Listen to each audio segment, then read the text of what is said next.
మాకు గుంటూరులో సీజన్‌ని బట్టి ఒక్కొక్కసారి ఫ్లవర్స్ చాలా చవకగా దొరుకుతూ ఉంటాయి.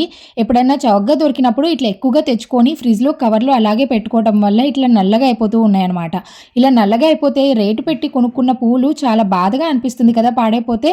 అందుకే నేను ఎప్పుడు పూలు తెచ్చుకున్నా కానీ ఇదే పద్ధతిలో స్టోర్ చేసుకుంటాను. నెల పైనే ఫ్రెష్‌గా ఉంటాయి. ఈ రోజు కోసినంత మంచిగా ఉంటాయన్నమాట. ఇట్లా ప్లాస్టిక్ బాక్స్ తీసుకొని దీంట్లో టిష్యూ పేపర్‌ని వేసేసి మనం తెచ్చుకున్న పూలని ఇట్లాగా బాక్స్‌లో పెట్టుకోవాలి. మాకు ఎర్లీ మార్నింగ్ చాలా ఫ్రెష్‌గా దొరుకుతాయి. పొద్దున్నే వెళ్లి తెచ్చుకుంటాము.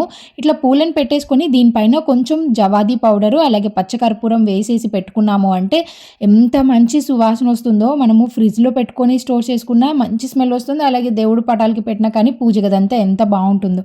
పైన ఇంకో టిష్యూ పేపర్ వేయటం వల్ల మనకి ఏదన్నా తడి ఉంటే టిష్యూ పేపర్స్‌ని పీల్ చేసుకొని పూలు ఎప్పుడు ఫ్రెష్‌గా ఉంటాయి. రెగ్యులర్‌గా ఇలాగే స్టోర్ చేసుకుంటూ ఉంటాము. మొన్న ఊరు ఎళ్లి వచ్చేసరికల్లా పూలు అలా పాడైపోయినాయి అన్నమాట. మీకు నచ్చిందా ఈ పద్ధతి? నచ్చితే డెఫినిట్‌గా ట్రై చేయండి.